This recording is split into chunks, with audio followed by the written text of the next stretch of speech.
Hello everybody, how's it going today? My name is Connor, welcome back to another video. This one we're going to be talking about my new project again, my little assembly language emulator, um, and all that. I know it's been a little bit since I've uploaded, it's been about a week or so. I know it's like a regular schedule for some YouTubers, but whatever. Um, I, uh, I've done a lot of work on this project. In fact, I've started over with it. Similar to how I've started over with my operating system before. It's just kind of been a learning experience for me to work on this and just kind of see what I can do with it. So one big difference between this version and the old version is that in the old version so with the old version, the original version of this project was actually written in Python. And I did that because that's what I typically do with a lot of my projects, especially if it's going to be something really complicated, is I'll prototype it in Python first. Because Python is kind of my native language when it comes to programming. I guess you could call it that. But, it's what I learned and mastered first. Right? I didn't learn it first, but I kind of got the hang of Python better than any other language before any other language. So, so I do it in Python, and I did it in Python at first, and I got, what was I gonna say? I got a good prototype working in Python, and but it was and then I translated it into Rust. So I'm getting a little distracted. I got a good prototype working in Python, and then I translated it to Rust. And then, but the Rust version of that code, the old version of this project, kind of had a lot of Python-y ways of doing things still. Like it used lots of hash maps and, because they're like Python dictionaries, and it was just a big old mess. So I was doing lots of string comparisons and blah, blah, blah. So I decided to start over, rewrite it in pure Rust. And I'm using, let's actually just go over the cargo.toml. This is what I'm using. I don't know if I think I've shown something like this before. Make that a bit bigger for the mobile users. I don't think I've shown something like this before on my videos before, but this is all dependencies for my project. So going over them real fast. LVM IR, well, bit flags is just so I don't even know if I'm even using this honestly, but it's so I can have some C style, binary bit flags, like 0x1 and 0x2 and 0x4 and so on, 0x8, etc. 0xf or 10 whatever. LVM IR, I actually ended up forking this project just literally earlier today, so I could add some extra functionality to it, or at least fix something that was causing my code to break. So shout out to that project for having it be open source, I guess, so I can fork it and modify it. And there's a get to my modified version. All I did was I just modify it so that it doesn't panic in certain situations and just kind of fills in placeholder values instead. I'll get into why I need to do that in a bit here if I have time. Nom is a fantastic crate. I think I mentioned it in the previous video where I was using it for I think I was using it for the assembler in the past, but in this video, or in this version, I'm using it for the assembler, and I'm also using it for the virtual machine. So and then I have glob, which is just glob, like in a terminal, paths. And then rusty demangle, rusty hash, or for parsing Rust, or sorry, rusty demangle is for parsing Rust source code. Rusty hash is the fx hash map, which is really fast, a lot faster than the built-in hash map in Rust. Anyhow, it's for errors, logger and log, or for logging. Slint, I'll get into why I knew that in a bit. that's the UI framework. This is really exciting. I want to talk about this today if I get the chance. And then clap for command line argument parsing. So yeah. So anyway, going into so I think last time I mostly talked about the structure of the language. So I want to quickly go over that, or structure of the architecture and the assembly language. So I want to quickly go over that once again, just because it has changed quite a bit in between versions. So go all the way up here. First of all, I have a custom. Sorry about my dog. I have a custom trait here for why is Rust Analyzer not doing its thing? Restart that. I have a custom trait here for what I call primitives, or basically they're just immediate values, like things like F32s and floats and integers and all that. I don't know why Rust Analyzer is having a hard time. Might have to re-record this video once I figured that out.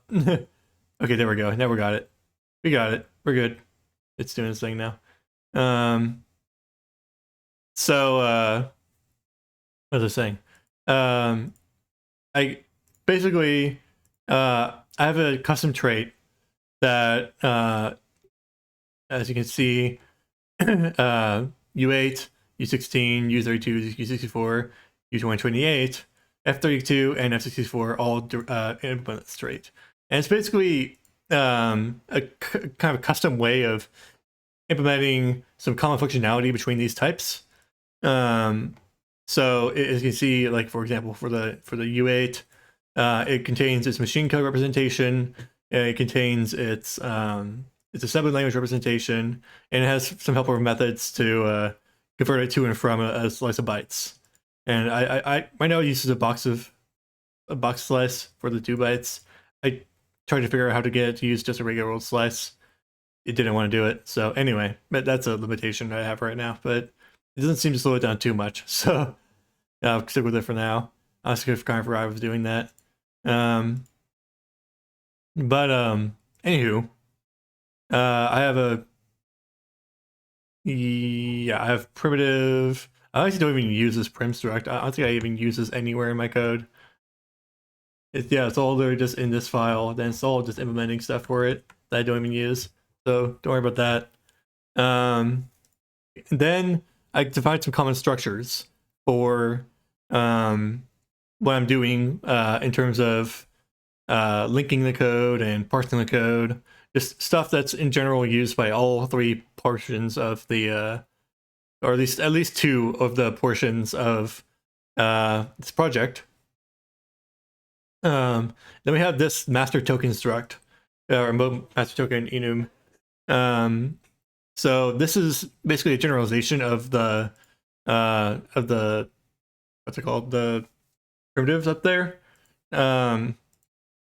So this is the master structure that is, whenever something has a well-defined value, it goes inside here. It goes inside a token. So there's lots of different types of them. It can represent a raw literal, integer, or floating point. It can represent an address to another, or the address of another token. They can represent, stack located or stack allocated variables with an offset from the stack pointer or the base pointer, and this is usually the base pointer register. We have it can be stored inside a register. It can be stored. It can represent a label, which is really just an address in the machine code. Data, which is basically just like a static array of bytes, and a label offset, which I won't get into right now because it's kind of complicated. But it's like a register offset, except it's for a label instead of a register. So it's more so statically evaluable. Anyway, implement a bunch of stuff for those. And I think that's about it. I do have the instruction signatures in an actual enum now. instead of some bit flags. I have opcodes in enum now instead of just being their string representations, which I think this is a lot more rusty way of doing things. So rustic, whatever you want to call it. Instruction size is also a enum now. And then the instructions. So in the past version, I kind of had a instruction, or I had instructions and I had instruction variants. Instructions were like, they were the baseline, how does this instruction work kind of deal. Like, how many arguments does it take? And what's its opcode? And, what size of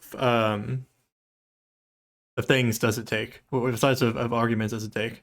Parameters, whatever you want to call them. And I kind of extended that into here, except this time an instruction is actually representing a literal instruction in the assembly or machine code. So it has the opcode, that's like one of these up here. It has the instruction size, which is like a data type, right? How many bytes does it operate on at a time? And then it has optionals for its two arguments. So I can actually construct a logical representation of either the assembly or the machine code using this one struct and just storing a bunch of these, right, in sequence, in a vector or something. And that's exactly what I do. So I think that's about it for this file. Registers, yeah, blah, blah, blah. Okay. So I've also kind of divided this project up into contexts and parsers. So it's kind of a loose distinction between the two. That I kind of have some parsing code in the context stuff, and I have some context stuff in the parser code. But basically, when I'm assembling a assembly file, a custom assembly file, you can see that, where is it? Yeah, so so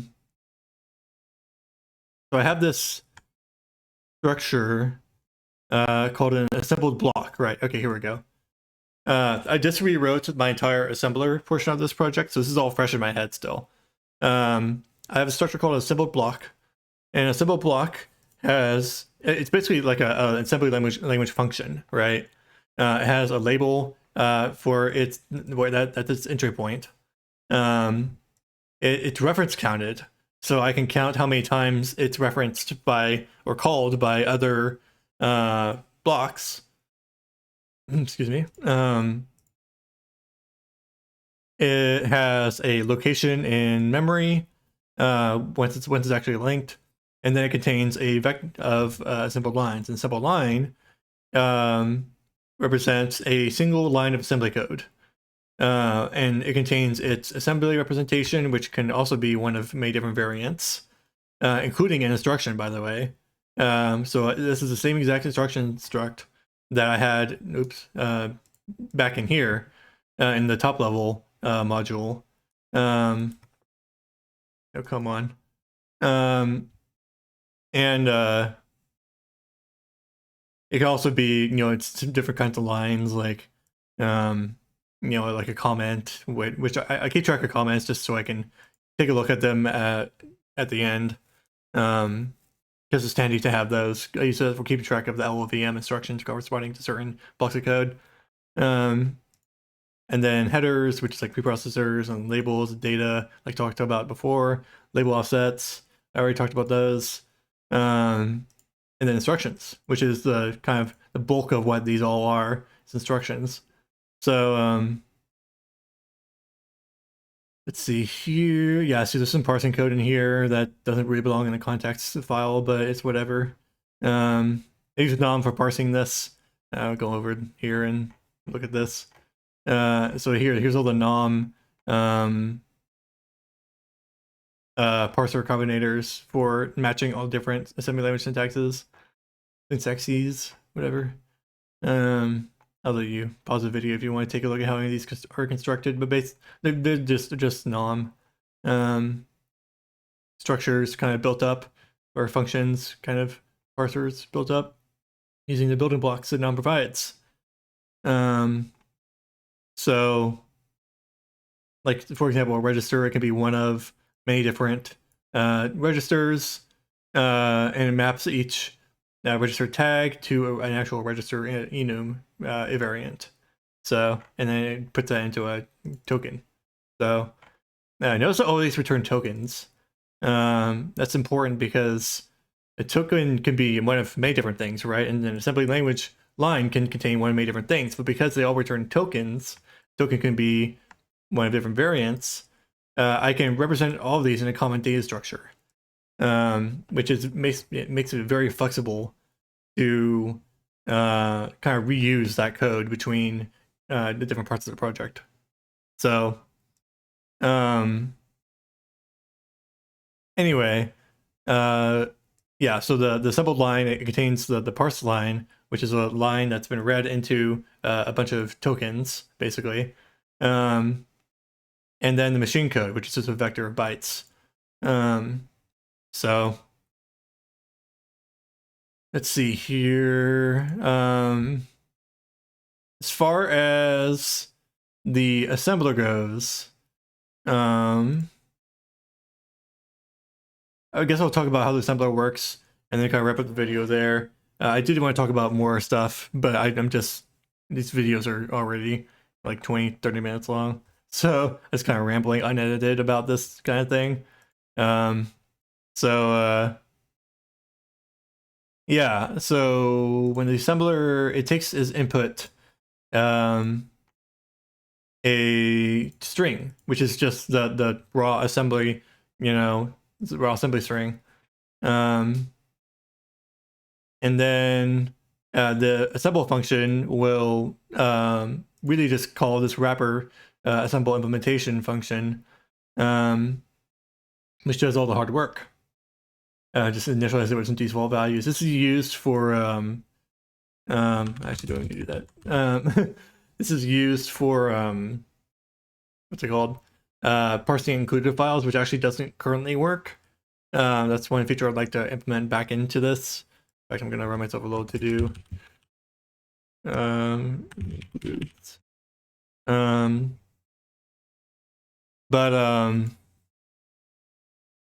was I gonna say? Yeah, so the assembler, it kind of works in 3 or 4, I forgot how many different phases.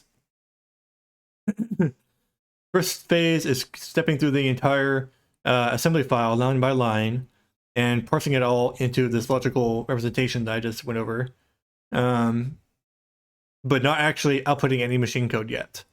That's the key thing. And it also built up all these blocks. A block is defined by any kind of like label that's jumped to, or any like top level label, and then a block ends when it either is, I call it by a terminal, when it's either a halt instruction or a ret instruction.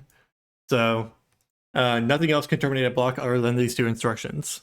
So that's currently, I guess, what you could call it, a limitation of my thing, but it's working for now on every code that I've thrown at it. So let's see here. Yeah, so then it reference counts all the blocks. It filters out the ones where they actually are being referenced. This is a form of like link time optimization where it's removing dead code.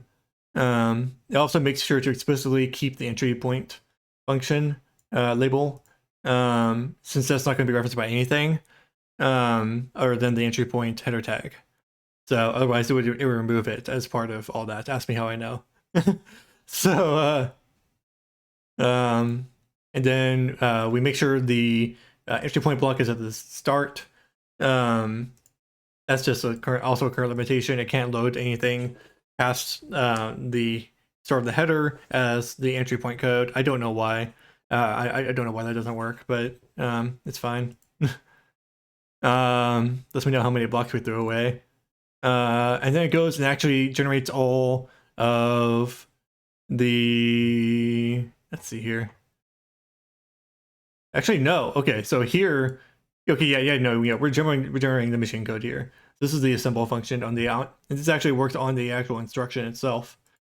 And all this does is just it pushes out, kind of poops out the machine code representation of whatever particular operation is happening on that line.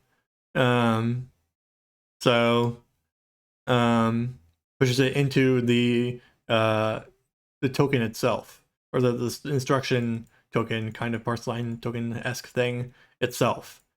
So, and then that means we can reuse them. So right now they're not being concatenated, right? They're just the instruction is assembling itself into its containing kind of parse line, right? Parsing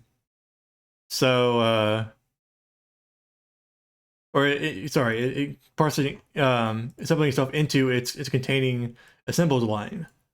So then I just have this collection of assembled lines.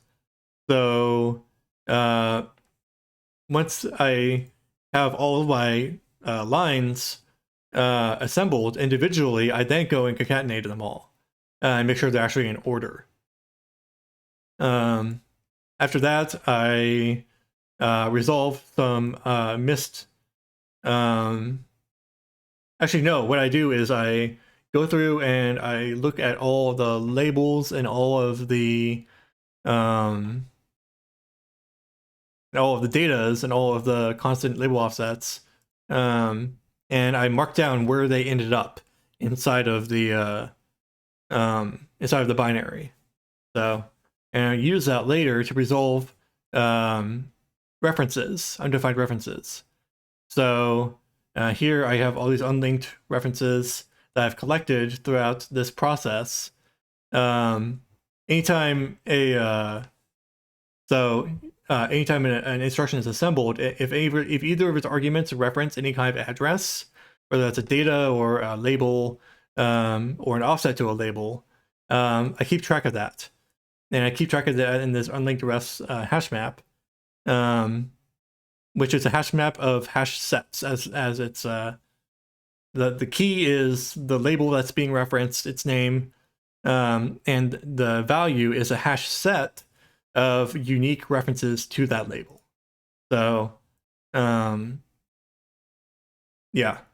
And then I iterate through all those references and I actually resolve those references for now that I've actually seen all the labels that I'm going to see and all the references I'm going to see, I go ahead and go back into the actual output, the binary output, and I patch it basically to whenever I see one of those references, it's just been filled with zeros. So I actually insert the literal value of that address into the binary. Kind of, it's just like going back and patching it, like I said. So, and then I do the same thing for the unlinked offset references, which is basically the same thing. I go ahead and log out all of the undefined references so I can debug that and make sure I didn't miss anything or I didn't parse anything properly.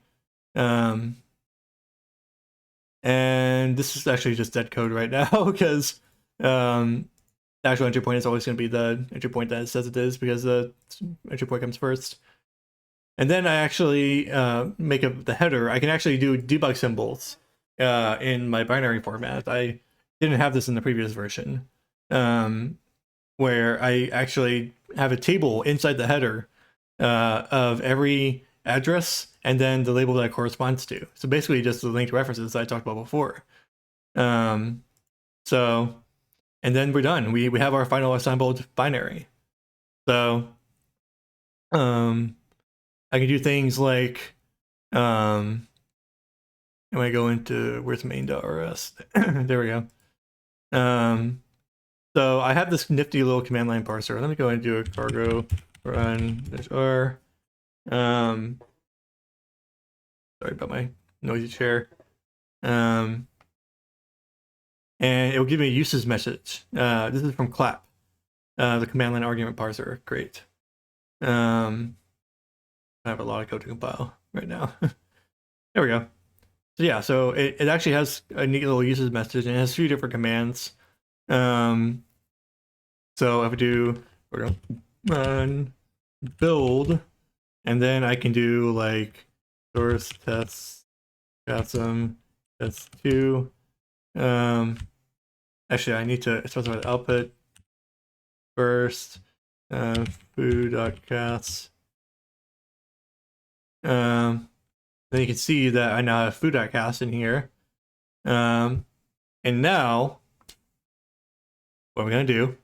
Let me make sure that was actually something I could show. Let's see here. Tests. That's oh, wait. No. Okay. Yeah, we're good. It's just some test code I was doing. So now what we're gonna do is, this is what I've been wanting to show you guys, because this is kind of cool. This is why I use the Slint crate, the UI crate, because I can now do debug